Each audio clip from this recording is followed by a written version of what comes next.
જેવા જેવા કામ કર્યા એવા એવા નામ પડ્યા. સંડમુંડને માર્યો એટલે ચામુંડા, એમાં વાઘેશ્વરી, એમાં ગાયત્રી, એમાં બધા માતાજીના નામ પડ્યા.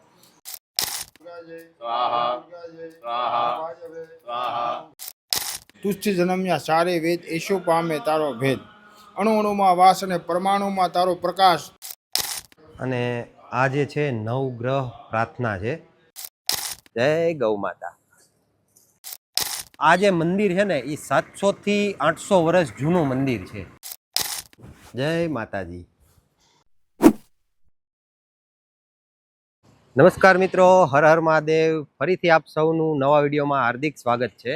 ભાઈ અત્યારે આપણે આવેલા છીએ શ્રી વાઘેશ્વરી માતાજી મંદિર, ભવનાથ તળેટી. હવે આ જે મંદિર છે એ ભવનાથ તળેટી જે આપણે જઈએ છીએ એ રસ્તા ઉપર જ આવેલું છે. સામેની સાઈડ જે રસ્તો છે એ ભવનાથ તળેટી તરફ જાય છે અને આ સાઈડ આપણે જુનાગઢમાંથી આપણે એન્ટ્રી કરીએ છીએ એ રસ્તો છે. અહીંયાથી આપણે આવશો અને ભવનાથ તળેટી તરફ જશો એટલે આ મંદિર વચ્ચે રસ્તામાં આવે છે. ચાલો ભાઈ મંદિરના દર્શન કરાવું. અને ભાઈ મંદિરમાં અંદર આવતા જ આપને છે ને ભાઈ પહેલા તો ગૌ માતાએ આપને દર્શન આપ્યા છે. જય ગૌ માતા.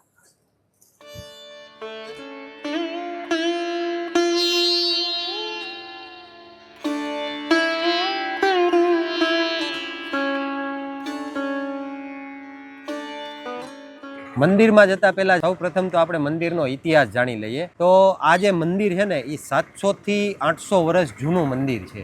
માન્યતા છે કે ભાઈ માતાજી છે ને અહીંયા સ્વયંભૂ પ્રગટ થયેલા છે. પૌરાણિક કથા અનુસાર માતાજી પહેલા છે ને ગિરનાર પર્વત ઉપર બિરાજમાન હતા, પરંતુ તેમના એક ભક્તની અનન્ય ભક્તિથી પ્રસન્ન થઈને માતાજી એમ કહેવાય ને કે ભાઈ ગિરનાર તળેટીમાં ત્યાં પહેલા ગિરનાર ઉપરથી નીચે અહીંયા ભવનાથ જે તળેટી છે ત્યાં સ્થાપિત થયેલા છે. અહીંયા મુખ્યત્વે છે ને 2 મંદિરો આવેલા છે. એક તો ટેકરી ઉપર આવેલું છે ઉપલા વાઘેશ્વરી મંદિર, જે મૂળ સ્થાનક ગણાય છે, અને બીજું તળેટીમાં આવેલું નીચલા વાઘેશ્વરી મંદિર. વૃદ્ધો અને બાળકો સરળતાથી દર્શન કરી શકે તે માટે આશરે 200 વર્ષ પહેલા નીચેનું મંદિર બનાવવામાં આવ્યું હતું. રાજા રજવાડાની શ્રદ્ધા એવું કહેવાય છે કે જુનાગઢના રાજા રા નવગણ અને રાણક દેવી પણ મંદિરના દર્શને આવતા હતા. જુનાગઢના અંતિમ નવાબ પણ માતાજીમાં અત્યંત શ્રદ્ધા રાખતા હતા. તેમણે મંદિરમાં આર્થિક અનુદાન આપવાની સાથે માતાજીને સોનાનો મુંગટ અને છત્તર પણ અર્પણ કરેલા હતા. અને હા, ખાસ તો ભાઈ વાઘેશ્વરી માતાજીને છે ને જુનાગઢના નગરદેવી તરીકે પણ પૂજવામાં આવે છે. આવું કંઈક સરસ મજાનું છે ને ભાઈ અહીંયા એકદમ એમ કહેવાય ને કે મસ્ત વાતાવરણ છે. હવે જો આ જે છે ને એ વાઘેશ્વરી માતાજી પ્રાચીન મંદિર જુનાગઢ, આ નીચલા વાઘેશ્વરી માતાજીનું મંદિર છે. અને આ જે ગેટ છે એ શ્રી ઉપલા વાઘેશ્વરી માતાજીનું મંદિર છે. 2 મંદિર અલગ અલગ છે. આ જે મંદિર છે એ ઉપર ગિરનાર જંગલની અંદર અને ટેકરીની ઉપર આવેલું છે, અને આ મંદિર અહીંયા તળેટીમાં નીચે જ છે.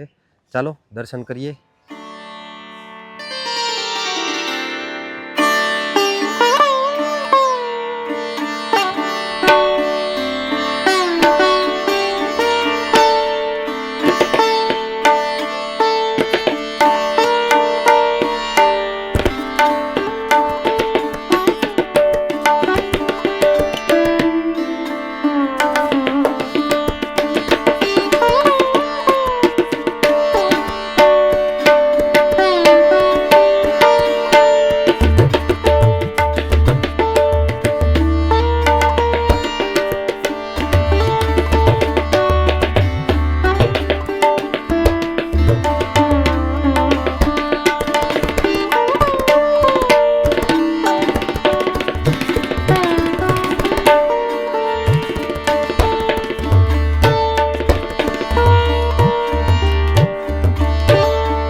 મંદિરની બાજુમાં જ માતાજીનો શયન કક્ષ છે.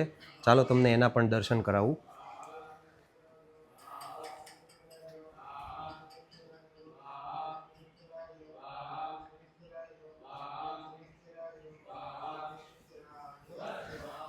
બાજુમાં મહાકાલેશ્વર મંદિર છે.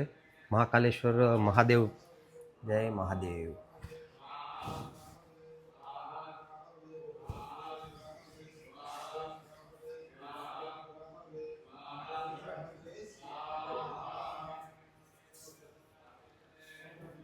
શ્રી રવિ રાંદલમાં,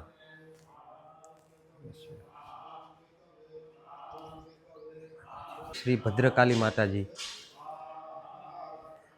દર્શન કરાવી દો.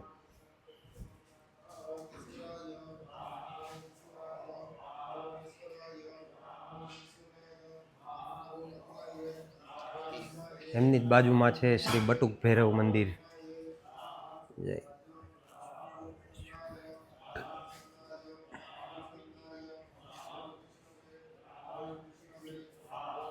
અને આ જે છે નવગ્રહ પ્રાર્થના છે.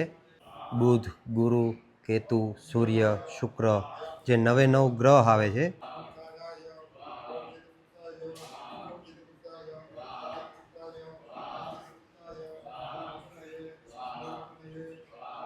અને ખાસ તો છે ને મિત્રો, અહીંયા કેમેરો અથવા ફોટોગ્રાફી એલાઉડ નથી, પણ મંદિરના જે ટ્રસ્ટી છે એમના દ્વારા પૂછીને પછી આપણે આ વિડીયોગ્રાફી લીધી છે. બાકી મંદિરની અંદર કોઈ પણ જાતની વિડીયોગ્રાફી અથવા ફોટો એલાઉડ નથી.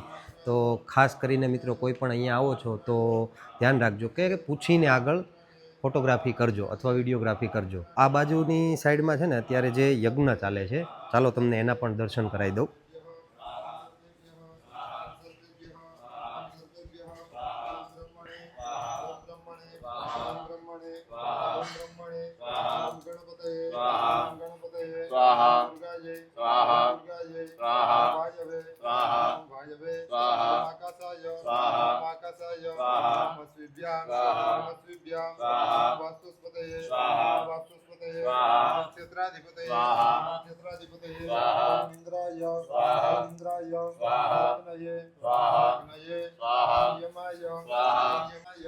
અને ખાસ કરીને છે ને મંદિરના ઇતિહાસની જે વાત કરીએ ને તો ચાલો એમના પૂજારી છે અહીંયાના, એમને આપણે તમને આ મંદિરનો જે ખાસ તો ઇતિહાસ છે એના વિશે થોડું એમની પાસેથી જાણીએ તો વધારે સારું પડશે, કેમ કે એમને જ આ મંદિરનો ઇતિહાસ ખબર હોય છે. ચાલો તમને ઇતિહાસનું થોડું ઝલક અપાવું. જય માતાજી. શું નામ આપણું? મારું નામ છે સુરેશ કુમાર મહેતા. ઓકે. અને કયા ગામથી છો આપ? મારું ગામ સાવરકુંડલા. સાવરકુંડલા. અહીંયા હું મંદિરમાં પૂજારી તરીકે સેવા આપું છું. હવે અહીંયાનું જે આ વાઘેશ્વરી માતાનું જે મંદિર છે એનો ઇતિહાસ કઈ રીતનો છે? કેમ કે ઘણા બધા 700-800 વર્ષ જૂનું જે મંદિર છે આ, તો એનો ઇતિહાસ શું છે એ થોડું જણાવો. ગિરનારની ગોદમાં આવેલું માતાજીનું અર્વાચીન અને પ્રાચીન વાઘેશ્વરી માતાનું મંદિર આવેલું છે. આનો ઇતિહાસ એવો છે કે 700-800 વર્ષ પહેલાં નરસિંહ મહેતા વંશજમાં બ્રાહ્મણને ભક્ત હતા બ્રાહ્મણ, એમને માતાજી દર્શન દીધા અને પછી માતાજીએ કીધું કે અહીંયા જે કોઈ આવે ભાવિ ભક્તો કે દૂર દૂરથી આવે છે લોકો, પણ ભક્તો આવે એની મનો ઈચ્છા પૂર્ણ થાય એવું માતાજીએ વચન આપેલું. એટલે આપણે બે છે, ઉપલા વાઘેશ્વરી, નીચલા વાઘેશ્વરી એમ કહેવામાં આવે છે. અત્યારે તમે જે વિડીયો ઉતારો છો અત્યારે એ નીચલા વાઘેશ્વરી અને ઉપલા વાઘેશ્વરી અહીંથી 200 પગથિયા થાય છે, ત્યાં ઉપર જવાનું હોય છે. ત્યાં વાઘેશ્વરીનું મંદિર આવેલું છે. ત્યાં માતાજી પ્રાગટ્ય સ્થાન છે અને આ માતાજીનું વિશ્રામ સ્થાન છે. એટલે મા ત્યાં પ્રગટ થયેલા છે અને પછી મા અહીંયા વિશ્રામ કરેલો. એટલે આ પ્રાગટ્ય અને વિશ્રામ બે સ્થાન છે. અને માએ વાઘની સવારી કરી એટલે એનું નામ વાઘેશ્વરી પડ્યું. આમ જુઓ તો માતાજી પાર્વતીના બધા રૂપ ગણાય, જેવા જેવા કામ કર્યા એવા નામ પડ્યા. સંડમુંડને માર્યો એટલે ચામુંડા, એમાં વાઘેશ્વરી, એમાં ગાયત્રી, એમાં બધા માતાજીના નામ પડ્યા. હવે આ માતાજી આમ તો જુઓ તો મહિષાસુર મર્દની, જગતજનની જગદંબા દુર્ગા ચંડી ચામુંડાનું રૂપ ગણાય.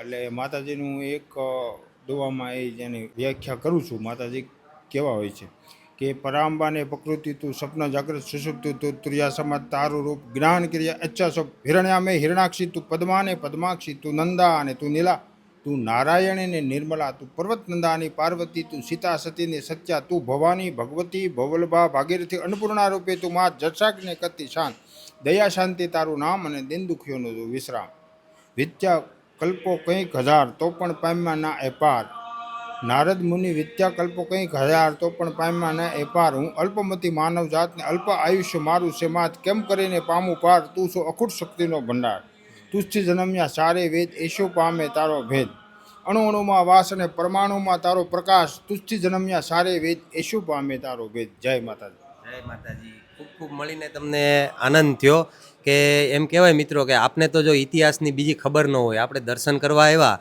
પણ જે મંદિર છે કે ઉપલા વાઘેશ્વરી મા મંદિર અને નીચલા વાઘેશ્વરી મા મંદિર, બે મંદિર છે અહીંયા, મુખ્યત્વે બે મંદિર આવેલા છે. તો ઇતિહાસની તો આપને લાંબી ખબર નથી હોતી. તો સરસ પૂજારીજી દ્વારા આપને સરસ મજાનો ઇતિહાસ અહીંયા જાણવા મળ્યો અને ખૂબ આનંદ થયો તમને મળીને. ખૂબ ખૂબ આભાર તમારો.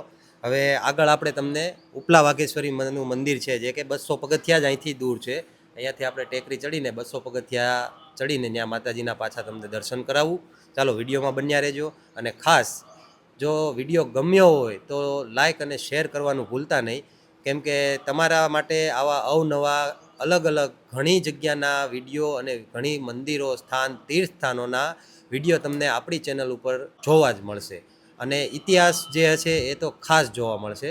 તો વિડીયો ગમ્યો હોય તો લાઈક કરી દેજો અને ચાલો આગળ તમને માતાજીના દર્શન કરાવું.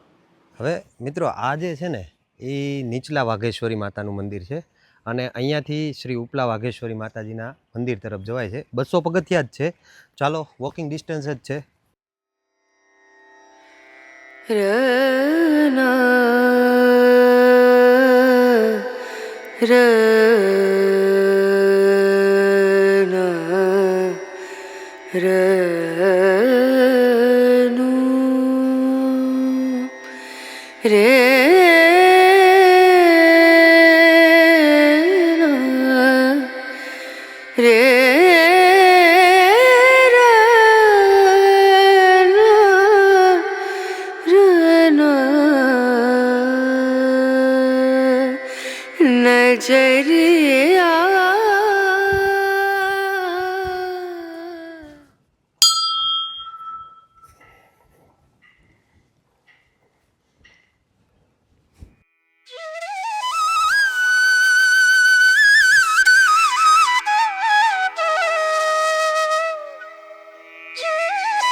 જય માતાજી. તો મિત્રો આશા રાખું છું કે તમને વિડીયો ગમ્યો હશે. વિડીયો ગમ્યો હોય તો લાઈક અને શેર કરી દેજો અને જો ચેનલ પર નવા આવ્યા હોય તો ચેનલને સબસ્ક્રાઈબ કરી દેજો જેથી આવનારા વિડીયો તમને મળતા રહે. ચાલો મળીએ પાછા નવા વિડીયોમાં. ત્યાં સુધી હર હર મહાદેવ. જય માતાજી, જય વાઘેશ્વરી માં.